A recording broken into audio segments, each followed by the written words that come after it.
Bonjour à tous, j'espère que vous allez bien. Moi, ça va très bien. Figurez-vous que c'est tout simplement la dernière vidéo que je tourne avant de pouvoir partir en vacances. Et alors cette année, un petit peu plus que les autres peut-être, j'avais vraiment besoin de vacances car nous avons eu un mois de juillet mais très chargé et qui a suivi un mois de juin très chargé, qui a suivi un mois de mai très chargé. Bref, ces vacances du mois d'août vont me faire le plus grand bien.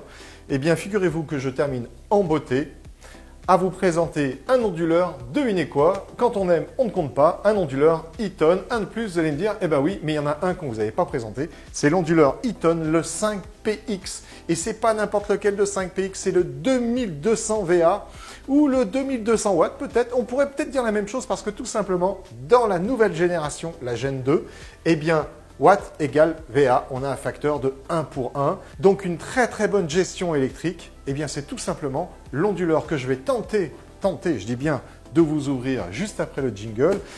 Il fait un petit peu plus de 28 kg me semble-t-il, et il va falloir le retourner sur la table, c'est pas gagné.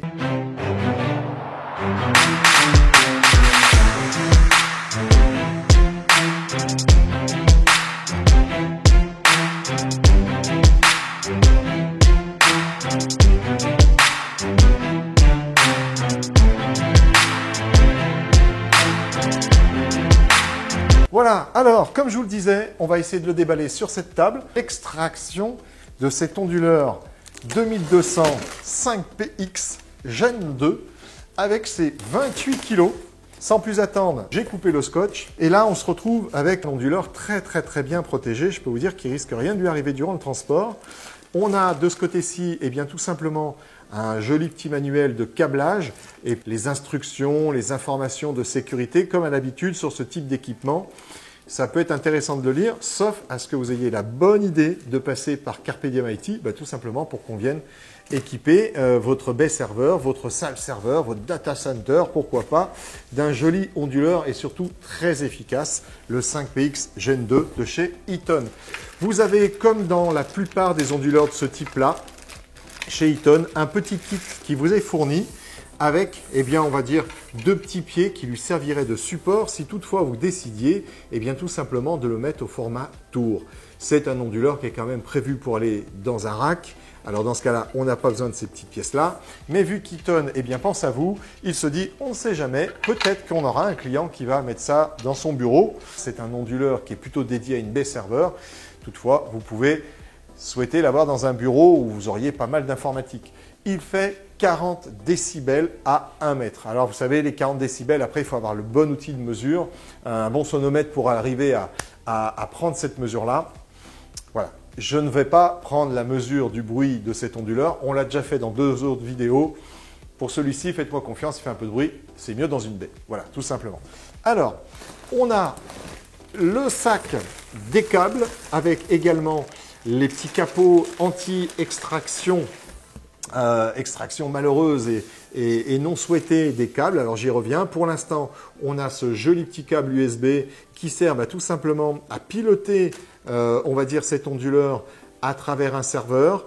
Quand on n'a pas la petite carte réseau que j'ai juste ici, eh bien, on a déjà un bon nombre d'informations qui peuvent remonter à travers ce câble. C'est-à-dire qu'on va pouvoir tout simplement savoir si là, alors quand je dis on, c'est surtout le serveur qu'on va paramétrer avec son petit logiciel qui va bien, tout simplement pour qu'il ait les informations qui remontent de l'onduleur. Il va savoir ainsi si l'onduleur n'est plus alimenté par votre fournisseur d'électricité, si cet onduleur a des batteries qui sont presque vides ou totalement vides. Et en fonction, eh bien, on va paramétrer le petit logiciel compagnon pour qu'il puisse tout simplement déclencher un arrêt dans ce cas-là, de votre serveur. Et ça évitera de planter directement le serveur quand les batteries seraient vides. Voilà, là, on prévoit un petit peu le truc et on gère un petit peu par anticipation, tout simplement, l'arrêt du serveur.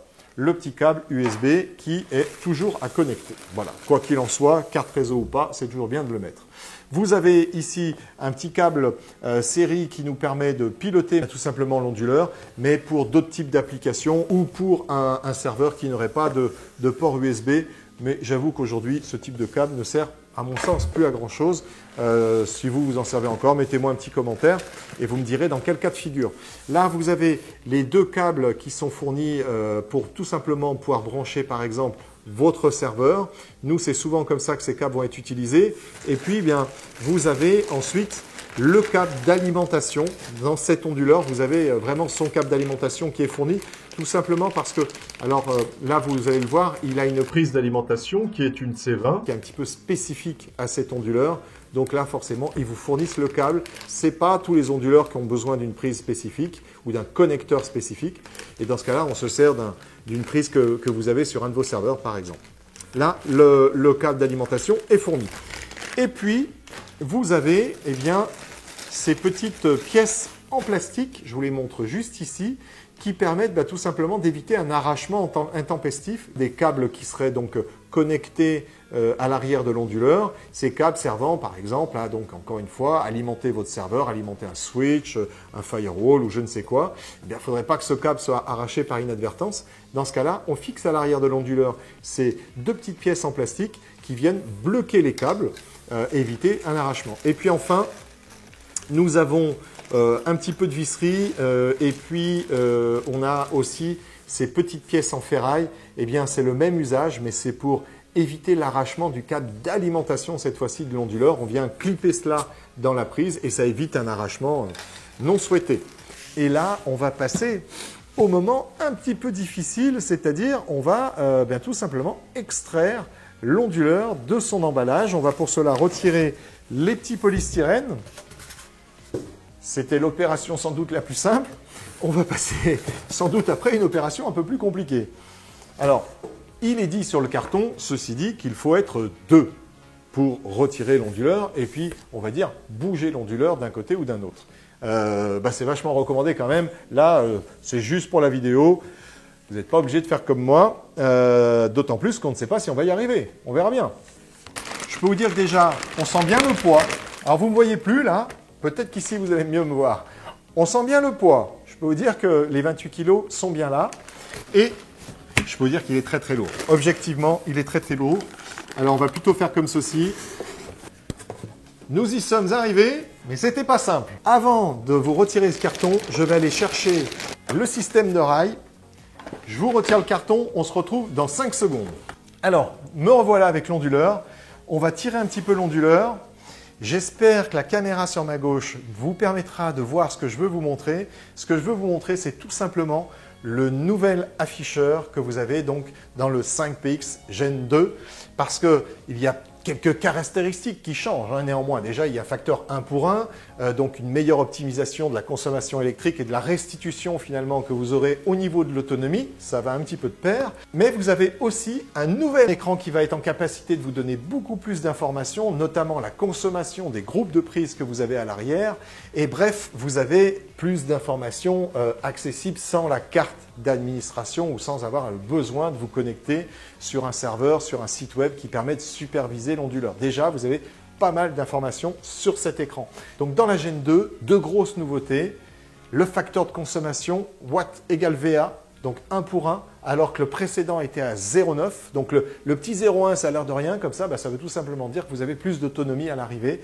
Et puis, ce nouvel afficheur. Alors, je vous ai fait une petite coupure tout simplement pour vous installer le 5PX Gen 2 2200 dans la meilleure position possible pour que la caméra qui est à ma gauche filme l'écran. Quand je vais relier d'ici quelques minutes, tout simplement son câble électrique pour pouvoir le démarrer. Sinon, il va détecter qu'il n'a pas de source d'énergie et il va se mettre en arrêt automatique. Donc, pour pouvoir tout simplement vous montrer l'écran, je vais vous brancher ce câble électrique. Avant cela, il y a un dernier carton que je ne vous ai pas montré, en tout cas un dernier contenu de carton que je ne vous ai pas montré. C'est tout simplement les rails qui vont être utilisés, je vous le montre sur cette caméra, qui vont être utilisés pour venir fixer cet onduleur dans la baie serveur. Ce sont des rails très très costauds. Je peux vous dire que déjà là, on a facilement 3 kg, 3-4 kg peut-être même de rails. Tout simplement, il faut pouvoir porter l'engin à travers la baie et que tout ça tienne correctement. Et vous avez de la visserie, vous avez les deux petits raccords qui vont venir en face avant pour se fixer sur les montants de la baie. Tout cela est fourni avec l'onduleur. Donc c'est un onduleur qui hormis la mise en service, le câblage électrique est prêt à l'emploi. Il suffit de l'installer dans la baie et après, derrière, eh bien, on va câbler l'électricité, on va raccorder tout cela, on va programmer l'utilisation des prises électriques qui sont à l'arrière. Mais ça, j'y reviens dans quelques minutes, après avoir raccordé électriquement l'onduleur et vous avoir montré un petit peu l'afficheur. Pour l'instant, on écarte eh bien, les rails et puis on va raccorder électriquement ce magnifique onduleur. Voilà, le câble est branché, on va le raccorder à l'onduleur. Hop, c'est parti. Je vous montre, j'espère. C'est bon, il a démarré. Donc là, j'espère que vous allez pouvoir voir eh bien, tout simplement l'affichage. Sinon, je vous ai fait tout ça pour rien. J'espère que ça sera bon. Et puis, dans le cas où ça ne serait pas bon, eh bien, on vous fera une petite incrustation au moment du montage de la vidéo, bien évidemment.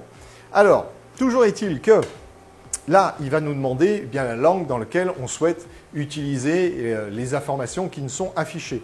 Donc, on va lui mettre tout de suite en français. Il nous affiche un menu dans lequel on a la tension de sortie, la date, heure et la config adresse IP. Donc, on a déjà la tension de sortie à 230 volts. On pourrait lui demander des tensions différentes, comme vous pouvez le voir ici. On va rester sur 230 volts. On a ensuite eh bien, tout simplement de régler l'heure avec un serveur NTP. Là, il se trouve qu'il n'est absolument pas raccordé au réseau, donc ça va être très difficile pour lui paramétrer cette partie-là. Et enfin, au niveau du format international, jour, mois, année, etc., etc. Voilà, alors je suis allé très vite sur la partie configuration parce que de toute façon, on va devoir le reconfigurer. L'idée, c'était plutôt de vous montrer l'écran et les informations qui y sont présentées. Donc là, nous allons démarrer l'onduleur. Pour cela, on appuie sur le bouton démarrer. Vous voyez déjà, vous avez le beau liseré bleu qui est juste en dessous. Alors vous allez me dire que ce n'est pas essentiel. Mais pourquoi pas? Après tout, autant avoir un onduleur qui soit un petit peu joli. Les onduleurs, parfois, étaient un petit peu austères. Celui-ci est plutôt sympathique. Donc maintenant qu'il est démarré, on va pouvoir voir les informations qui nous sont affichées à l'écran. Alors là, il nous affiche une autonomie de 999 minutes. Évidemment, il n'y a aucune charge connectée qui tire ou qui consomme de l'électricité. Donc ça va sans dire que les 999 minutes, ce n'est pas vraiment ce que vous aurez quand vous aurez de la charge. Sur la suite de la vidéo, je vais vous donner tout simplement les informations d'autonomie. Vous allez voir que c'est quand même plutôt sympa. Donc ici, on a eh bien, tout simplement le pourcentage qui est consommé. On est à 0.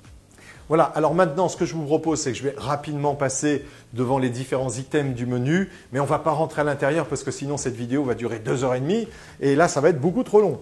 Alors, dans les mesures qui nous sont proposées, nous avons la charge, nous avons l'entrée, nous avons le rendement, la batterie, nous avons la puissance moyenne, nous avons la consommation cumulée. Donc ce qui nous donne déjà pas mal d'informations. Au niveau du contrôle, on va pouvoir contrôler les groupes de prise, on va pouvoir tester la batterie, on va pouvoir changer la batterie. Nous allons pouvoir également faire des tests de connectivité et évidemment faire un reset des fonctions si on avait toutefois fait de mauvais paramétrages. Et justement, ça tombe bien, dans le réglage, nous allons pouvoir faire différents types de réglages, alors que je ne vais pas vous détailler tous maintenant, mais on voit déjà qu'on va pouvoir, sans avoir une carte d'administration, vraiment à l'aide du panel que vous avez devant, pouvoir faire certains paramètres qui sont plutôt sympathiques. Par exemple, régler le on-off. On va pouvoir démarrer, redémarrer. On va pouvoir faire un redémarrage forcé. On va pouvoir le mettre en mode économie d'énergie. On va pouvoir le mettre en mode veille. Bref, on peut faire différentes petites choses à partir de là. Et puis, on a aussi l'historique des événements. Alors, si j'affiche les alarmes, eh bien là, il n'y a évidemment aucune alarme étant donné que cet onduleur est neuf. Donc évidemment, il ne lui est rien arrivé jusqu'à présent. Mais le cas échéant, on pourrait tout simplement avoir la consultation des alarmes directement à partir du panel que vous avez devant. Vous avez, hop là, je me mets ici, l'historique des défauts. Donc est-ce qu'il y a eu des défauts de batterie, est-ce qu'il y a eu des défauts d'électronique, bref.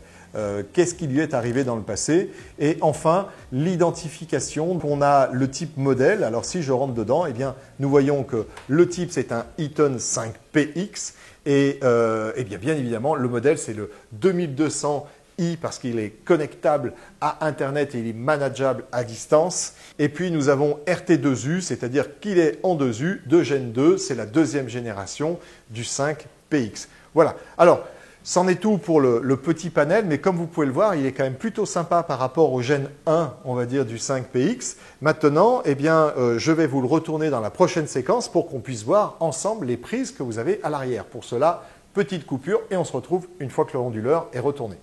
Alors, il y a pas mal de prises à l'arrière, il y en a qui sont noires, il y en a qui sont grises. Et bien tout simplement pour pouvoir distinguer les prises qu'on va pouvoir commander à distance, c'est-à-dire démarrer ou arrêter l'alimentation de ces prises, et les prises qu'on ne peut pas commander à distance. Celles qu'on ne peut pas commander à distance, ce sont les prises de couleur noire. Ces prises-là sont des prises qui sont tout le temps alimentées quand l'onduleur est actif, et quand l'onduleur est à l'arrêt, eh bien ces prises ne sont évidemment plus alimentées. En revanche, les prises grises, on peut tout simplement décider de les éteindre ou de les allumer, ce qui va nous permettre, pourquoi pas, de redémarrer un serveur récalcitrant, un serveur qui serait complètement planté, un switch qui serait complètement planté.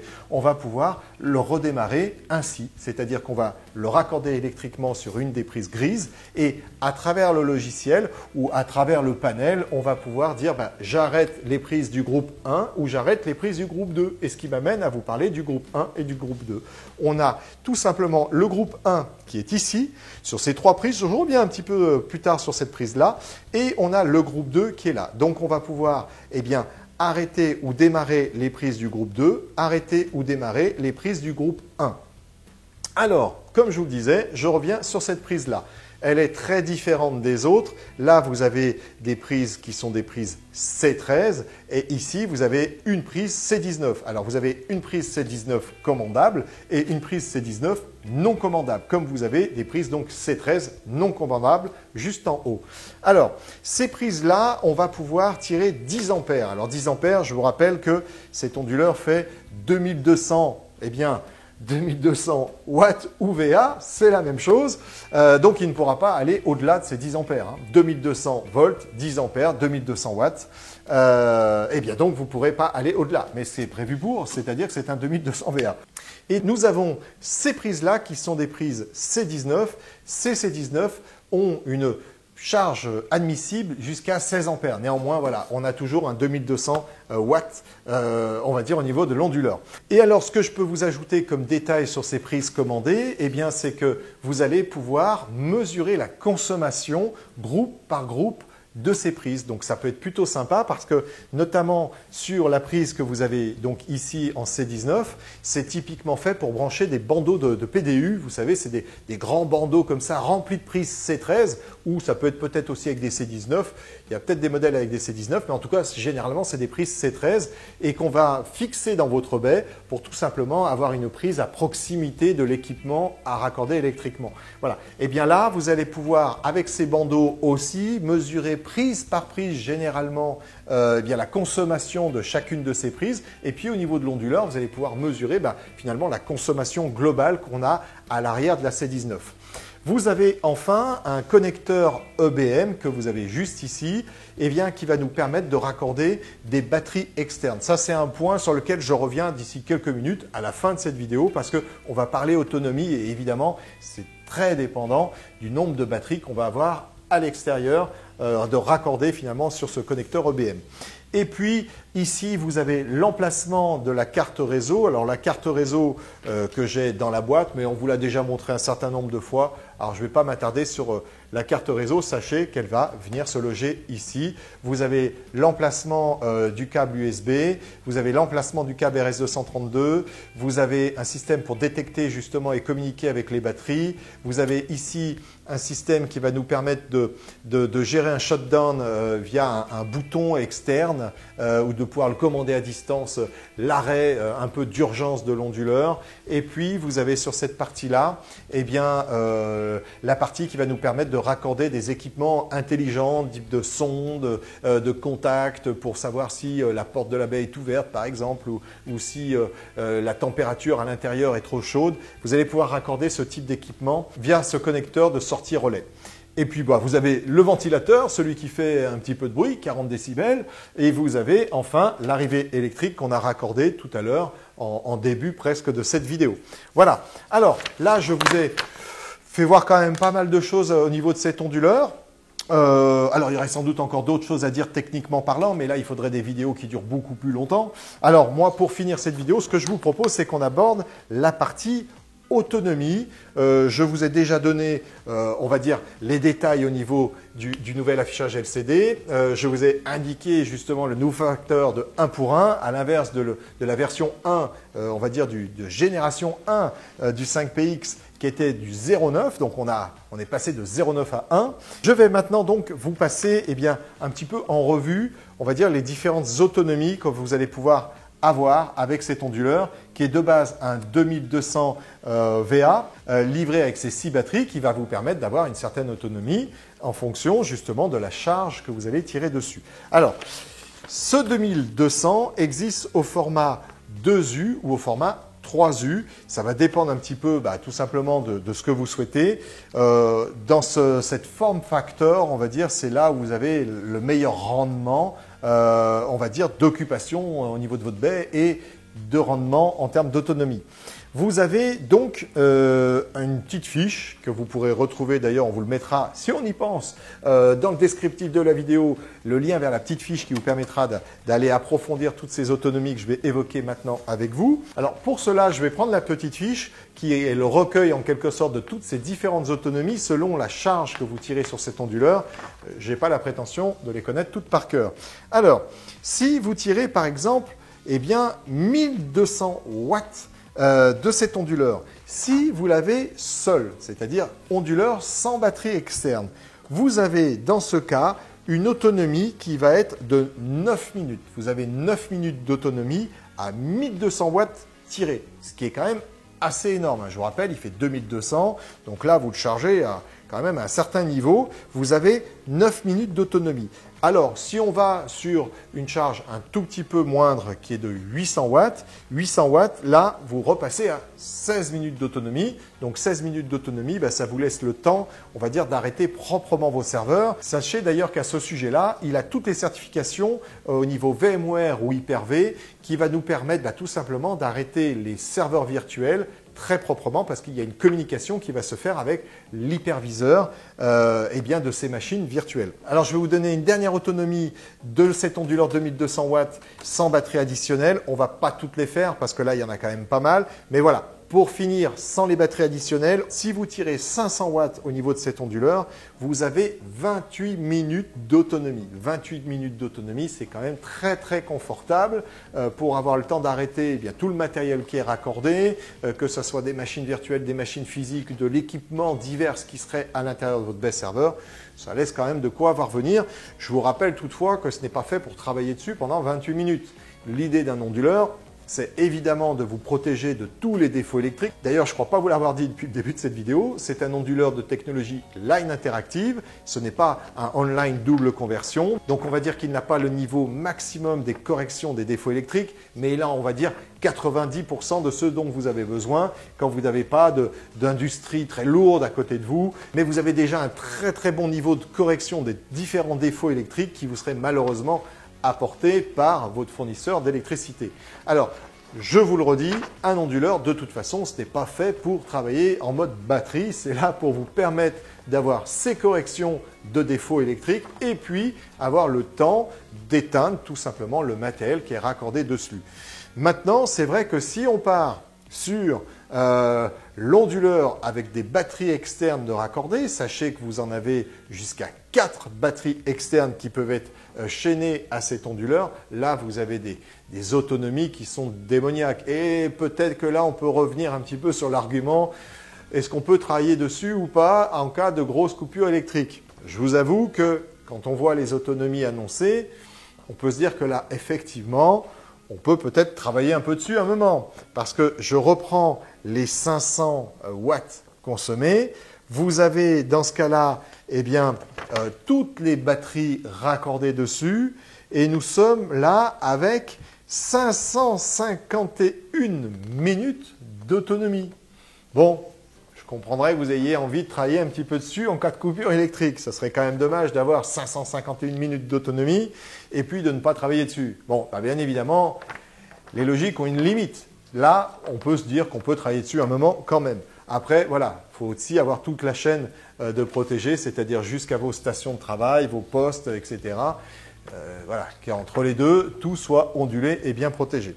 Sachez-le, dans ce cas-là, quand vous avez les 4 modules de batterie externe de raccorder avec un 2200 VA ou watts, eh bien, vous avez quand même de quoi voir venir avec 500 watts de consommé, 551 minutes. Et puis, si on revenait aux 1200 watts de consommé de tout à l'heure, je vous rappelle, quand il y avait uniquement la batterie ou les batteries plutôt à l'intérieur de l'onduleur, nous étions à 9 minutes d'autonomie. Si vous mettez les 4 batteries externes, on passe à 197 minutes d'autonomie, ce qui est plutôt pas mal. Alors justement au niveau de ces batteries, donc il y a un système de charge qu'on appelle l'ABM chez Eaton qui en gros a 3 phases de recharge pour tout simplement protéger les batteries et y aller vraiment de façon très progressive. Ça a la faculté tout simplement d'augmenter la durée de vie. Alors, c'est une donnée Eaton que je vous donne là également, de 50% la durée de vie de vos batteries. C'est vrai que de toute façon, si les batteries sont chargées d'une façon plus intelligente et moins violente, eh bien évidemment, elles vont vivre plus longtemps. Alors, en parlant de vivre plus longtemps, ça m'amène directement à la garantie. Cet onduleur est garanti 2 ans ou 3 ans. Alors, je vous explique, vous avez 3 ans pour l'électronique qui est embarquée dans l'onduleur, 2 ans pour les batteries, sauf si vous enregistrez électroniquement. C'est-à-dire que si on enregistre l'onduleur chez Eaton, eh bien dans ce cas-là, l'ensemble passe à 3 ans de garantie. Néanmoins, on vous proposera toujours de toute façon de prendre une extension de garantie pour par exemple l'amener à 5 ans. Et je vous rappelle que chez Eaton, les garanties peuvent aller jusqu'à 7 ans. Et 7 ans, c'est quand même plutôt une bonne durée de vie pour un onduleur. Après, vous aurez sans doute une meilleure génération qui aura sans doute une meilleure consommation, encore que celle-ci est déjà très très bonne. Mais voilà, 7 ans de durée de vie, on est plutôt pas mal. Quoi qu'il en soit, 3 ans de base et puis on peut aller à 5 ans tranquillement avec une extension de garantie. Au niveau de son poids, je vous l'ai donné tout à l'heure. Je peux vous dire que je m'en souviens encore, 28 kg. 28 kg, c'est quand même pas mal. Après, on peut monter jusqu'à 31 kg si vous allez jusqu'au 3000 VA. Bon, là, 28 kg, c'est déjà pas mal. En termes de dimension, eh bien, je vous les ai un petit peu évoqués en termes de hauteur. Nous sommes sur une hauteur de 2 U. Il va faire 603 de profondeur et donc c'est du 19 pouces. Donc très logiquement, il fait 603 de largeur et donc comme je vous l'ai dit, en format 2U, nous sommes à 85,5 d'épaisseur, on va dire. Voilà. Pour finir, je vous donnerai déjà des informations au niveau de son administrabilité. Donc, toute la nouvelle génération qui est dotée d'une carte réseau va pouvoir être administrée à partir du cloud, tout simplement d'Eaton. On va pouvoir ainsi le surveiller, on va pouvoir faire de la cybersécurité dans le sens où on va aller surveiller tout simplement ce qu'il se passe au niveau énergie dans vos baies serveurs. On va pouvoir y mettre pas mal de petits scénarios qui nous permettent d'avoir des informations très intéressantes. Mais au-delà de tout cela, on va aussi pouvoir surveiller l'état de santé de votre onduleur, savoir si votre onduleur est en bonne santé au niveau de son électronique, au niveau de son système de ventilation, au niveau de ses batteries, bien évidemment, et bien tout simplement pour avoir un onduleur qui soit fonctionnel et toujours avec cette idée qui est qu'un onduleur surveillé, c'est un onduleur avec lequel on va pouvoir anticiper les pannes. On va pouvoir vous éviter tout simplement un onduleur qui s'arrête parce qu'on a un ventilateur finalement qui ne tourne pas correctement, on a une carte électronique qui a un petit défaut et si on ne surveille pas, le jour où vous le savez, c'est le jour où il s'arrête. Donc pour éviter ce type de situation, on va tout simplement vous proposer un contrat de service de monitoring à distance de cet onduleur. Alors on avait fait une vidéo avec le responsable produit d'Eaton sur ce sujet-là, donc je ne vais pas vous donner plus d'informations. Par contre, voilà, on vous met un lien juste au-dessus. Si vous voulez avoir quelques bonnes informations sur ce sujet d'administration de vos onduleurs, je vous engage, après cette vidéo, à aller poursuivre avec la vidéo qui vous parlait justement de cette offre de service d'Eaton. Je pense que je vous ai dit un petit peu tout. Alors, peut-être qu'il y a des infos qui vont manquer dans cette vidéo. Si c'est le cas, n'hésitez pas à poser un commentaire. Vous avez également nos coordonnées. Vous pouvez prendre contact avec nous. Vous pouvez aussi d'ailleurs prendre contact avec nous si vous souhaitez avoir ce magnifique onduleur dans votre baie. C'est exactement ce qui va lui arriver. Il va intégrer d'ici peu eh bien, tout simplement une baie serveur que nous allons recabler. Peut-être que nous allons vous faire une petite vidéo de cette épopée qui va être assez chargée quand même, hein, parce que ça va être 2 jours assez intenses. Il va falloir décabler une baie qui avait été plutôt mal câblée par, on va dire, un confrère pour faire simple. Et puis le recablage, le changement d'un onduleur par celui-ci, le changement de batterie dans un ancien onduleur. D'ailleurs, vous aurez comme ça l'occasion de voir la Gen 1 du 5PX, pardon. Eh bien, on va changer justement ces batteries et puis on va recabler tout cela, faire ça propre. Et donc, on vous fera un petit avant-après au niveau de cette baie. Voilà, c'est ainsi que se termine cette vidéo. Je vais donc pouvoir partir en vacances après avoir rangé cet onduleur dans son carton. Je vous souhaite de très très bonnes vacances. Si vous êtes déjà revenu de vacances, si vous n'êtes pas parti en vacances, je vous souhaite beaucoup de courage. Quoi qu'il en soit, on se retrouve en forme pour la rentrée. Je ne sais pas trop, au niveau sortie vidéo, là sur le mois d'août, ça va peut-être être un petit peu compliqué, je ne vous le cache pas. On verra, ça en fera plus pour le mois de septembre. Et peut-être que d'ailleurs celle-ci va sortir au mois de septembre. Dans ce cas-là, je vous dis à bientôt, je vous dis à la rentrée. Prenez soin de vous.